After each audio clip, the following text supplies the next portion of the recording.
தமிழ்நாடு முதலமைச்சர் திரு மு கருணாநிதியை ஒரு உறுப்பினராக பிரதமர் திரு வி பி சிங் நியமனம் செய்திருக்கிறார்.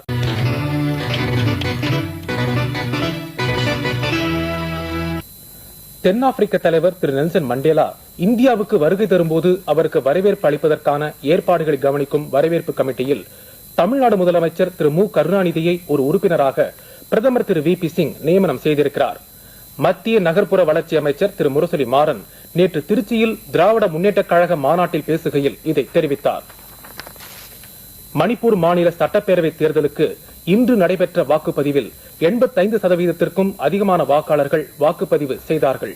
அந்த மாநிலத்தின் 60 தொகுதிகளில் 58 தொகுதிகளில் வாக்குப்பதிவு நடைபெற்றது.